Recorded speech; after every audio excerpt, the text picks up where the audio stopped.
Hey y'all, and welcome to my November reading wrap up. It does feel a little odd to say that as today is November 4th, but by the time you'll be seeing this, it'll already be December and basically Christmas, so here we are. I want to start out by showing you a couple of books I finished over the weekend, and the first one will be no surprise probably. I did come out of my scaredy cat phase and finish this. I did finish it once Elad was back home, I'm not gonna lie to you. And I would say the part that freaked me out wouldn't normally freak me out. I think I was already primed to be a little spooked out, Home Alone. And then one of the dogs, the night I was reading this, I swear to you, he kept going into the dark bedroom and just staring. And I was just primed to be a baby and a scaredy cat. So I wouldn't say that this is particularly scary on its own or that it is a horror that would keep you up at night. It certainly didn't give me bad dreams or freak me out after that one night, but I loved it. I thought it was great. I did actually give this 5 stars. I figured maybe around halfway kind of what was going to happen with Samson and with Abatha. However, I mean, there's no predicting the vile nature of the community that Abatha lived in and the just sort of like gross mob mentality and degenerate behavior of groupthink in this puritanical setting. That was gross. There's some really harsh stuff around that. Otherwise, I loved it. I love a little bit of revenge, redemption. I love a bit of showing people up who don't believe in you. And you get all that here, along with feminine rage, magic, witchiness, a bit of falling in love. And I don't know if I ever explained what this is about, but it's basically about Abatha, who is a widow in a colonial puritanical community outside of, I think, New Haven, Connecticut. They're somewhere in Connecticut, and I think New Haven is like the big city, and they're in a town outside of that. Her husband passes away and her farm / homestead is at risk of being lost to her brother-in-law.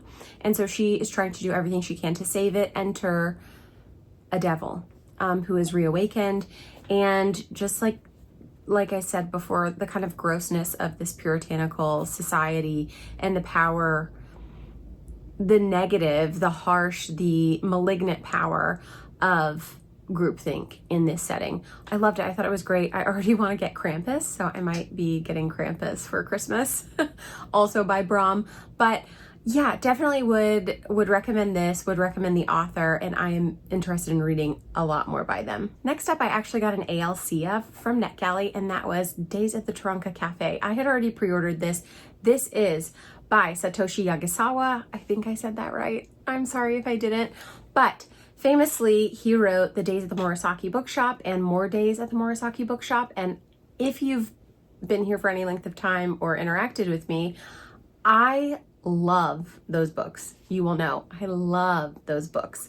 They were kind of my entryway into translated Japanese and Korean, I think they call it healing fiction, this sort of slice of life, cozy reminder about the things that matter and living a good life, appreciating what you have, seeing the magic in ordinary things. Like I could go on and on. So this actually came out today. I had already pre-ordered it. I got the ALC. I was so excited. I have actually never listened to one of these books, and so I didn't get on particularly well with this narrator, but I did enjoy the book. It didn't hit as hard as Days of the Murasaki Bookshop, but I think it's because the formula of this was a little bit different.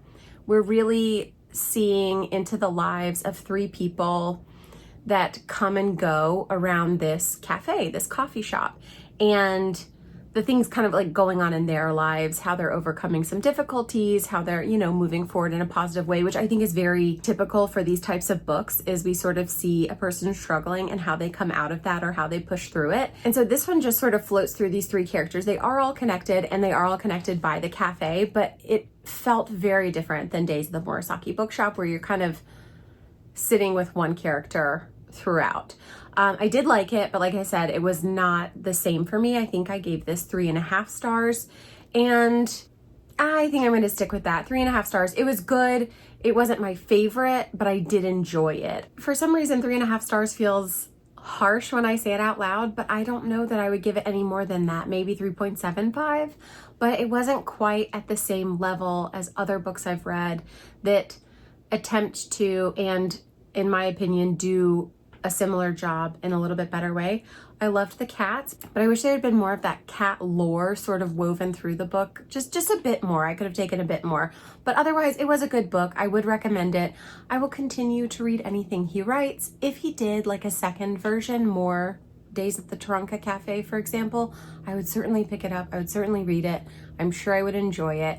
And like I said, I do recommend it. Possibly for the first time in Wildflower Books history, I don't have something else on the go yet. I have an idea of what I want to start.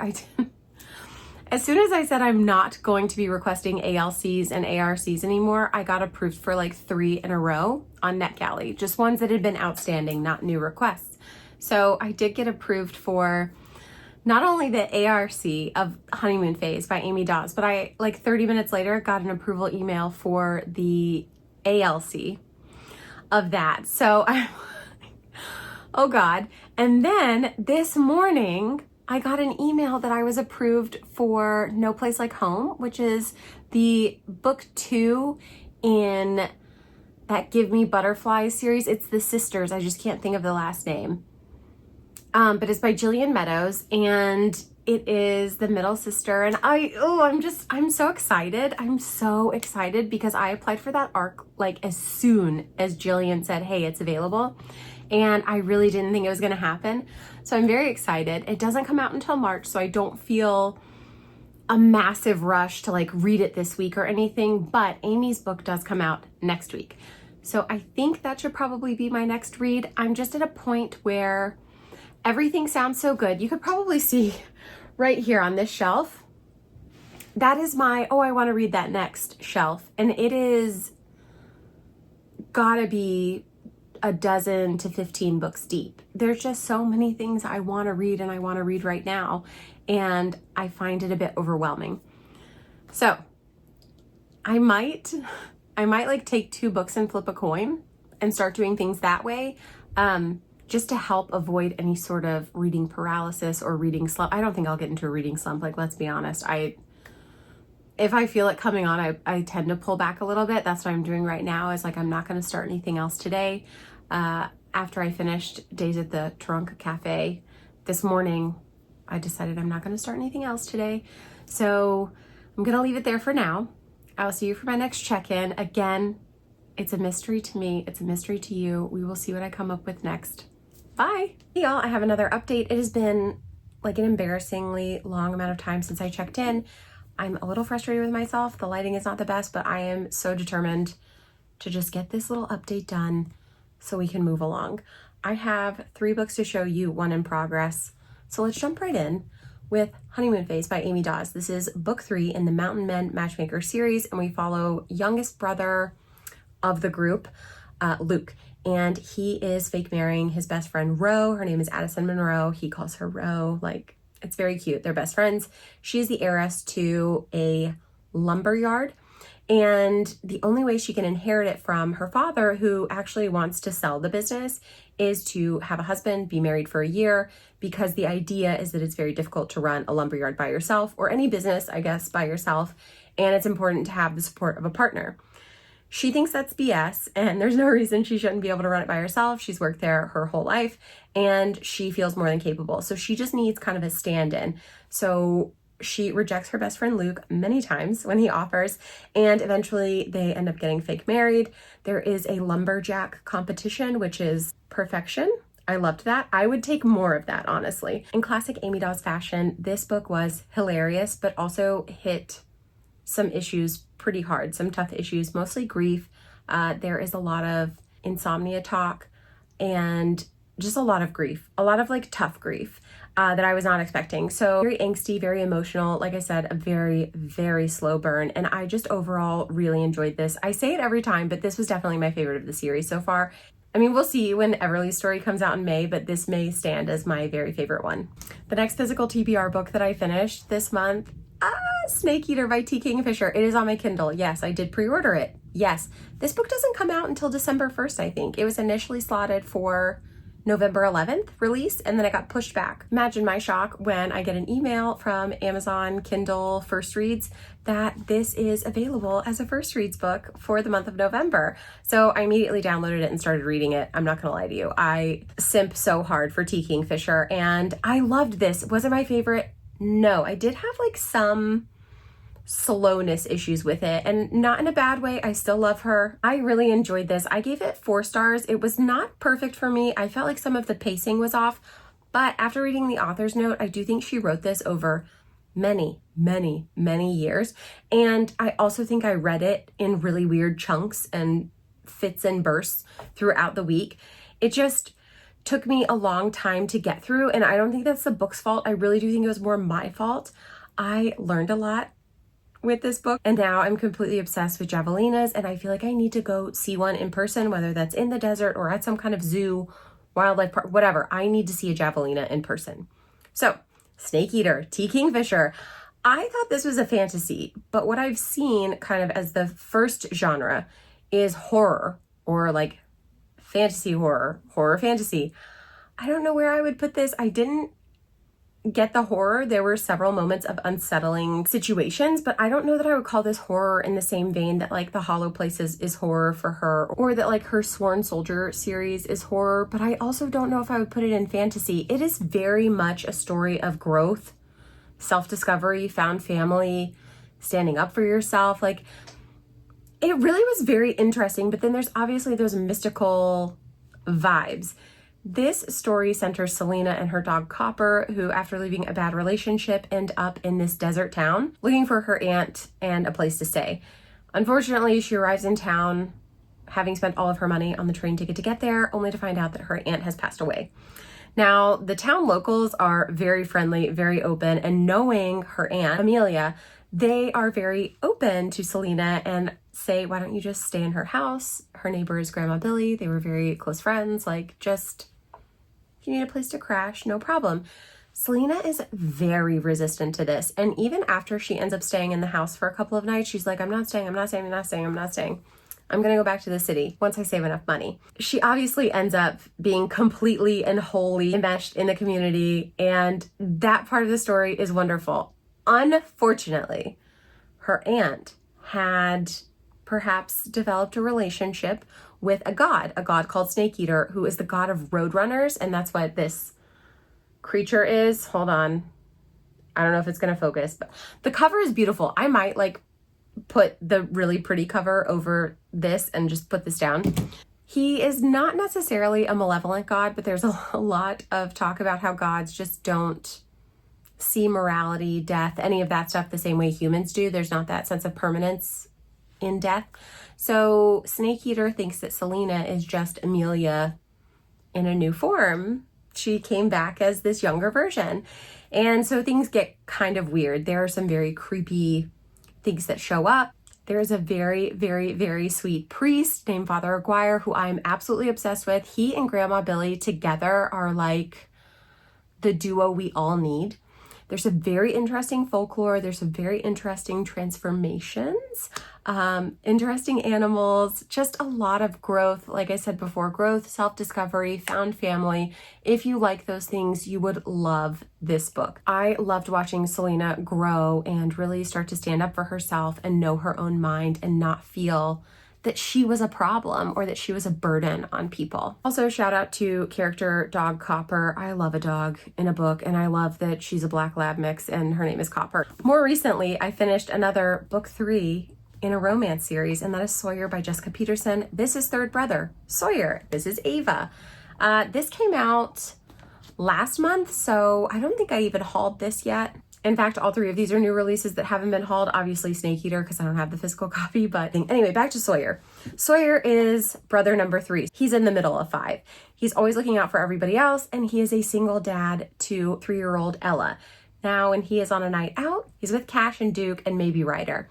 They're on a night out in Austin, and they're at like a honky tonk, and he, with the help of his brother and the help of her sisters, they like bump into each other, and that kicks off a one night encounter that they have, and Ava sort of scoots along because she is not interested in love. She's not interested in marriage. She's coming off kind of a rough divorce where she was in a relationship that held her back. And she even says at one point that she thinks that marriage is the death of freedom. And that made me really sad because marriage is like my favorite thing, or at least like my husband is my favorite thing, and spending time with him is amazing. So for someone to feel like their marriage has actually held them back from being the person they want to be and dulled their sparkle or put them into a box or a cage or a prison, which is how she describes it in many different places in the book, made me really, really sad for her and kind of sad for Sawyer by association. So Ava and her 3-year-old daughter June end up moving to Hartsville, where lo and behold, the girls are in the same preschool class. And Ava and Sawyer start seeing each other through play dates, but also start dating. And it's just a really sweet relationship. I will say this one started out super spicy because they have like a one-night stand, basically, is how they meet. And it was kind of a turnoff for me. Like, it was too much, too soon. I don't know these people. I'm not rooting for them yet. Like, I was kind of, I think after chapter 2, I was screaming like, they're in love. But then it was like, oh my God, like, whoa, whoa, whoa, whoa. It wasn't a deal breaker or anything, but it was kind of a lot all at once right in the beginning. So that did color my experience a little bit straight off, but I did end up really liking it. The relationship between the girls and then between the parents, like, it was really so very sweet. I would give this like 4 stars, maybe 4.25, because I actually really did love the family dynamic of this blended family coming together. And then finally, I have started The Little Snake. I really wanted to read this all in one sitting. It's so good. It's so sweet. It's so interesting. I 100% seeing this being 5 stars. So I might be back really quick with a check-in. Hey y'all, I finished another book this week. It was The Little Snake. I am so glad that I read this. I got it recently, but it's been on my list for so long. I cannot express to you how happy I am to have read this. I gave it 5 stars. I want to recommend it to everyone. It is a very small book. 132 pages. That is shockingly accurate. 132 pages. So good. This is about a magical snake and his relationship with a young girl called Mary. He meets her when she's a child and then comes to her many times throughout her life. It's never explicitly stated what Lanmo does, but we know what Lanmo does. And I don't know, I cried like 4 times. I'm not gonna, I feel like I've said that about every book lately. This was very moving to me, very touching, very emotional, very like harrowing at times. And for such a short book, it really packs in so much emotion, not only about like hardship in life, but also friendship and the love of friendship. It was spectacular. I adored it. I think Lanmo is one of the most like dynamically funny characters I've read in a long time. Truly just pure humor. Just read it. It was so stinking good. This week I also started reading Arsenic and Adobo. This is a very fun book. It is, I think, called like a cozy murder mystery, and this is book 1 in a series. The series I think is up to 6 books now, and that excites me very much because I love a cozy murder mystery. This is very food centric. Our main character is Filipino American and she works in her aunt's restaurant, so there's a lot of food talk. She herself has a passion for baking and she's always sort of creating new things and actually talks through that process a lot in the book and her inspiration for creating new sort of bakes. She is unfortunately the prime suspect in this murder mystery, and she has, I think when I picked this up I mentioned the dog was a big draw for me. Her dog's name is Longanisa. I think I'm pronouncing that right, which I think is the Filipino word for long sausage, which that just makes things even better. I love it. Like I said, she is the prime suspect in this crime and she has to get herself out of it. She's armed with her best friend, a barista who works very close by. Her best friend's brother is an attorney and he is representing her. He also might be interested in Leela for more than the legal representation. She's also semi-courting the local dentist, so finds herself in a bit of a love triangle, but it's not really a love triangle. I don't know, we'll see what happens. It's kind of funny to me though. It's more funny than tedious, which is how I normally find a love triangle to be, tedious and uninteresting. She also has her nosy aunties who are on the case and trying to help her solve the crime so she can clear her own name. The talk of food is so fun. I really enjoy that. The food, the baking, the ingredients, the flavors. There's a lot of focus on that, which I absolutely love. The dog. I wish there was more dog. I could take more Longanisa. Honestly, I would be fine with that. Anyway, I'm almost done with it. I'll probably finish it tonight. Maybe I'll come back to you with an update then or tomorrow morning. I'm not sure, but I am enjoying it. I hope I like the ending. I hope nothing off-putting happens because I could see myself really enjoying this whole series. Hey you guys, I did it. I finished Arsenic and Adobo this morning and I enjoyed it. I think I gave this 3.5 or like 3.75 stars, and I'm gonna tell you why. I did enjoy it.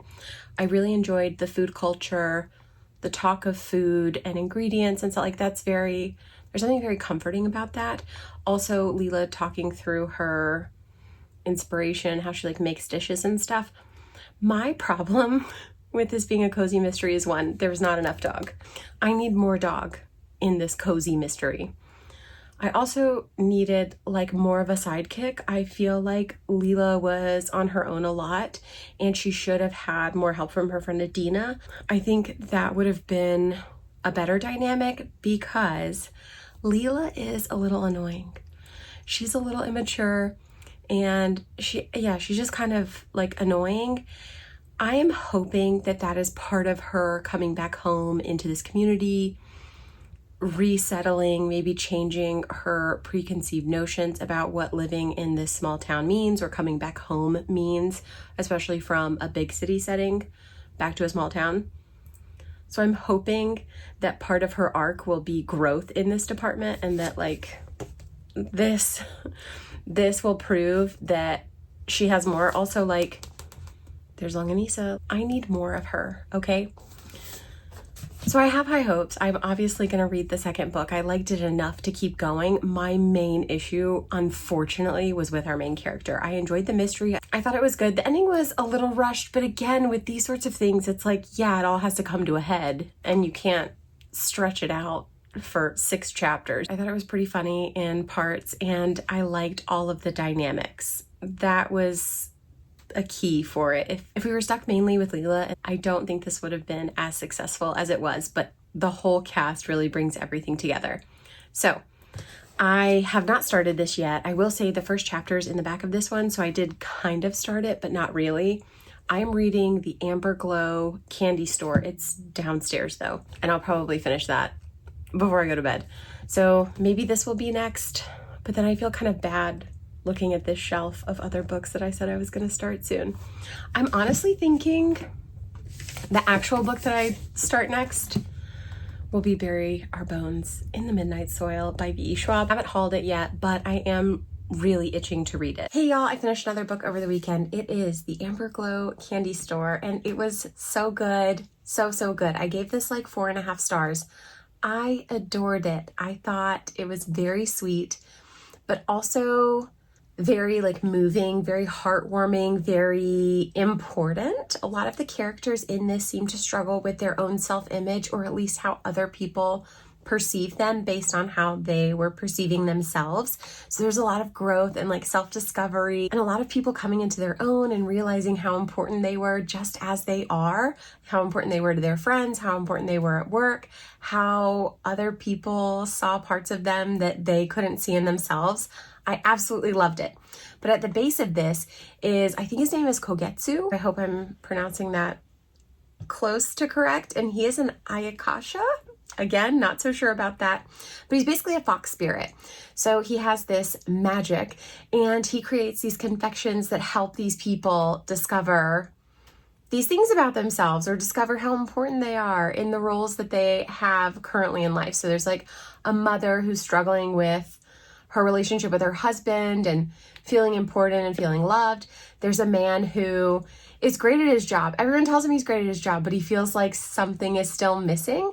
So there's just all these different stories and all these different people who very beautifully come into their own and realize how important they are in their roles and how important they are to the people in their lives. It was very, very good, very heartwarming. We also get Kogetsu's story at the end, how he came to have this candy shop.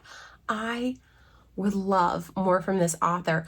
I would love another one in this same vein. Like Kogetsu just helping more people with his candy shop. I would love to see more confections and what he could come up with. I know this author has several other books, so I'm going to check out if any of those are translations so that I can keep reading her wonderful stories. I am currently reading Watermoon from the library. I have been wanting to read that for a million years and I don't own it. And every time I see it, I'm like, I want to buy it, but I have it from the library. So I'm going to read it from the library. I'm also reading Bury Our Bones in the Midnight Soil. I think I am 4 chapters into that one now. I am enjoying it. It really is like moving because we're moving between 3 different female characters. So nothing has time to get stagnant. I can at least say that. Like, it is moving along rapidly. So I'm enjoying that. And yeah, that's where we are today. I'll see you for the next one. Bye. Oh my gosh, it's so dark in here. It's so dark and it's only 6:40. Anyway, I wanted to tell you guys that I finished Bury Our Bones in the Midnight Soil. I do have a signed copy. Did I tell you that? I got a signed copy at good old Target.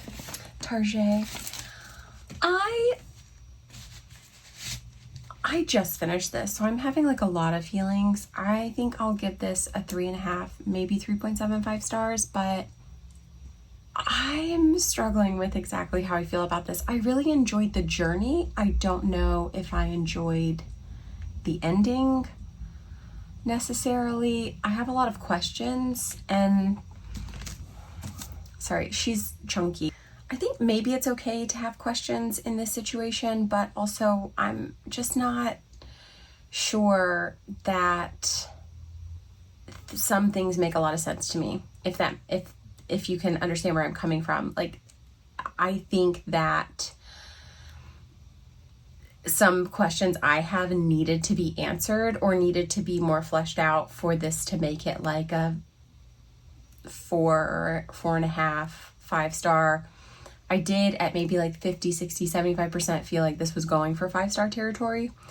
And then things happened. Some things just felt incongruous and I'm having a hard time moving past them because I did really enjoy the journey. Like I said, I enjoyed the journey. The ending, the destination maybe fell a little bit short. So I'm just going to leave that one there. I would recommend it if for no other reason than to have somebody to talk to about it. I put a pause on Watermoon to finish this because I've just been really struggling with reading this week. So I will finish that next. It's not a TBR book though. I think the next TBR book I'm going to read is this right here up next. Everyone in My Family Has Killed Someone by Benjamin Stevenson. There are 3 books out now, I think, which I had no idea. I thought there were only the 2. There's like a Christmassy one. And then there's a 4th one coming, which I think will be the final installment next year. So I'm really excited to get into this. That's all for now. Hey y'all, sorry if this is a little bit of a jump scare. I am very sick, but I finished a book and I really wanted to tell you about it because I liked it so much. It is Violet Thistlethwaite Is Not a Villain Anymore. I absolutely adored this. It is about a former villain or accomplice to a villain, kind of, who after he is no longer in power, she wants to start her life over and be good and open a flower shop, and she does, but she has to share the space with this former alchemist guy. Oh, it's very cute. It's very cute. His name is Nathaniel, and he's so grouchy and wonderful. Is this very cozy fantasy? Yes, but is it a lot more? Also, yes, so much community, so much found family, so much growth, like no pun intended, growth, self-discovery, banding together, a little bit of an adventure / castle storming, rock goblins, dragons, so many flowers. This guy is a very stabby pothos plant. I love a pothos. You guys know I have like a lot of vines in my office amongst the books, so I really liked Bartleby. 100% like 10 out of 10 would recommend. I think I'm probably going to give this like a 4.75 or a 5. I think it deserves a 5 for what it is.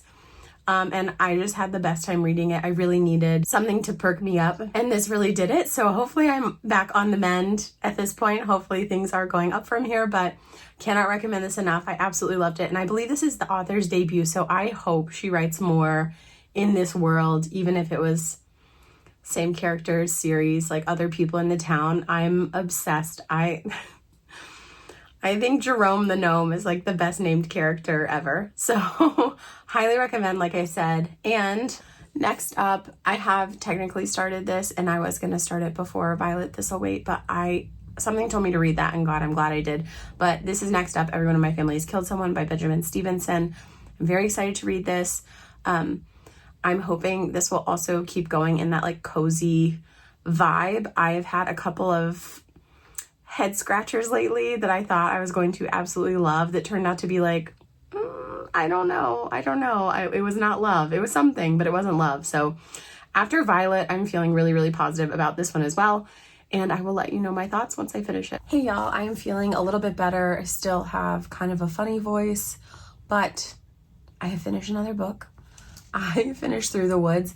This is like not a graphic novel, but graphic stories, I would say.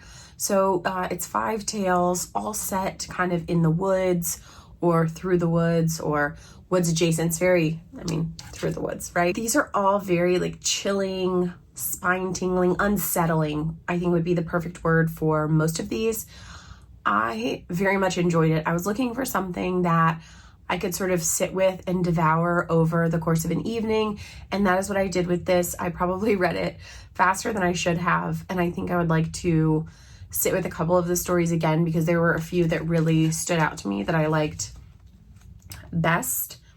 One of them that I thought was really quite good was My Friend Jana. I loved this one, and his face was all red, I think was a really good one. And then the first one, which I cannot remember. No, not the first one. I did like the first one. A Lady's Hands Are All Cold. Can you see it? This was maybe my favorite one. It was felt very Bluebeard coded. So I am still reading this. I just am a little under the halfway mark and we're still getting to know people. So anyway, back to this. I very much enjoyed it. If you were looking for something that like tales that will have a nice ending or an ending or some sort of resolution, you're not going to get that here. They're very open-ended. They're very unsettling. The graphics are very nice. Let me see if I can find a page of illustration that's not going to give so much away. That is horrifying. There are like some really deeply unsettling images for sure. So like this is a spread. You can see how beautiful the art is done. The colors, the shift, the expressions on the characters' faces, I think are really well done. And like I said, A Lady's Hands Are Cold was just one of my very favorite stories. Here is something from that little spread. I hope you can see it. So back to this, we're just sort of still getting to know everyone. I am enjoying it. And I am letting myself drift through the mystery. I'm not trying to figure out what's going on. I'm really not. I'm just letting the author lead me. This is written in the style that the fourth wall is broken, I guess I would say. So like the author knows that he's telling you this story. It's a very conversational type tone. And then moves more into like narrative, but that is always there. It is currently jumping from person to person, not their POV, but just sort of the about them. So that's what I mean when I say we're still getting to know everyone. The family has met at a ski lodge for a family reunion, very special family reunion, and there has been a murder that has occurred there. So it's not one of the family members. We don't know the person yet, and we don't know if anyone in the family knows the person yet. So it's really still building. I would say I don't know, somewhere between 35 and 40% of the way through, I guess, and I am enjoying it. I cannot wait for it to kick off. I will probably finish it tonight if we don't go anywhere, or tomorrow morning. Hey, it's been a really busy few days here in the US. Yesterday was Thanksgiving, and then we're actually having another Thanksgiving today with Elot's side of the family, so it's been really hectic since like Wednesday, I would say. But I did finish this, I think Tuesday night or Wednesday morning, I can't remember. This is Everyone in My Family Has Killed Someone by Benjamin Stevenson. It is the first in a series, and it is a mystery, but maybe a cozy mystery. I'm not 100% sure on the criteria for a cozy mystery because like people are dying. Is that cozy? I don't know. But I had a great time. This did feel very reminiscent to me of like an Agatha Christie style whodunit with a lot of moving parts, a lot of different characters, a lot of misdirection, red herrings. I definitely did not figure out the killer. I came to it when everyone else was coming to it, which I absolutely love in a mystery. I did let myself just like fall into this, not think too hard about things. And I will say, one thing that I really liked about this is I realized after the killer is revealed that some of the main points that our main character comes to or presents us with when explaining who the killer is, I was like, I remember questioning that, but then things move so rapidly and you're changing from character to character, and like I said, so many moving parts, so much stuff happening, this mystery leading to that mystery, to this clue being uncovered, to like, there's just so much that it really kept you from looking too hard at the clues that would lead you to this ending. So I had a great time, and while it did feel, like I said, kind of reminiscent of an Agatha Christie style mystery, something about it also felt very unique to me, and I just really deeply enjoyed it. I loved the family. What a mess. I loved all the characters, and I just had a great time. I loved the setting. They're at like this ski lodge during a storm, and I love that. They're not technically stranded, which was the other thing. So I don't know, it's just really fun. And I think I mentioned the way the narrator speaks to the reader is very like no fourth wall.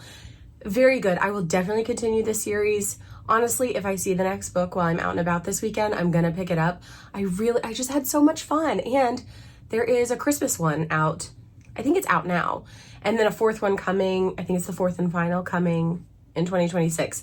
Such a good time. Okay, also I have started Mate. I was a little hesitant about this because I think I've seen some mixed reviews. This, however, is like one of the floppiest paperbacks, and it's so satisfying. But I don't remember when I read Bride. I don't know if it was 2025 or in 2024. I cannot remember. I have spent a lot of time trying to figure out what's going on, and still I think with the timeline changes, like we're kind of going back and forth right now. I'm not super far into it. I am on chapter 11, 111 pages in. Not super far. And I just feel a bit on the back foot. I feel a bit confused. I know what's going on enough to follow like the plot, but the shifts in timeline are confusing me a bit. And I don't know. I don't know. I'm trying to enjoy it, but I'm a little nervous that this is gonna fall flat if things don't pick up quickly, because I'm just sort of like, what? Who? When did this happen? Do I need to reread Bride before I read this? I feel a little lost right now, but something was just revealed. And so I think maybe we're gonna roll into main plot soon. Keep your fingers crossed for me. I don't know. So today is the 28th, and I want to finish this, obviously, but the 30th is Sunday, and that's my usual upload day. So I will definitely finish this, and then maybe I'll just upload on Monday with my wrap up for the whole month and let you know what I ended up finishing. I don't know what I'll read next, if I do read something else, but maybe The Cat Who Saved Books. That's been kind of tickling at the back of my brain for a couple of weeks, and I would really like to jump into that. I have it. It is actually next up on my next up shelf. It was the next book, so maybe that's my sign. All right, that's it for now. I think the next time I see you, it will be the last day of November or December 1st. So I hope you had a great November. It's gone by like a flash. I cannot believe it. And then it'll be Christmas before you know it. Also, I'm going to tell you a secret real quick. I think we're going to go to England in like a week and a half. I don't know yet. We haven't figured it out. We were going to go to New York. Then we were going to go to Florida. And now we're kind of thinking to go to England and maybe see like Zsolti and Tina, who we last saw back in August in Hungary. They live in England. So maybe we'll go do that. I'm not sure. Maybe we'll plan it today, but wouldn't that be so cool to have a little England vlog? Probably spend most of our time in London, and there's some bookshops I really want to go to. So maybe I can show you along the way, kind of like I did in Hungary, the bookshops that we end up in. I don't know, we'll see, but that's my little secret for now. Leave like a little English flag if you make it to the end. Leave me like a little English flag in the comments. That would be so fun. Hey y'all, and happy December. It is officially December 1st, so I'm here with my last check-in. November went by like a flash to me.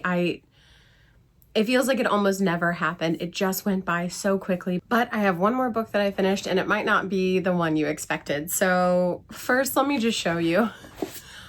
I DNF'd Mate. I decided to go ahead and just stop trying. I think I was right under the halfway mark, and it had taken me 5 days to get there, which is not my typical pace. And I found myself pushing through it as opposed to wanting to pick it up and wanting to continue the story. And I just felt that that's not a good sign for the book. And I don't need to force myself to finish something that I'm not enjoying. So I'm gonna let this go. I might let go of Bride too, because I'm just thinking back on it and I just don't remember any real standouts for me. I think maybe Omegaverse, maybe Werewolf is not for me. However, I did enjoy Lana Ferguson's, and she has, I think it's The Mating Game coming out tomorrow. So I don't know, but this is just not it for me, so I did DNF it. And the book I did finish as my final physical TBR book for the month of November was The Cat Who Saved Books. I loved this. This is about Rintaro, who is a very introverted high school student, and we are meeting up with him right after his grandfather dies. His grandfather is the person who raised him after his mother passed away and his father left. He has really just grown up with his grandfather.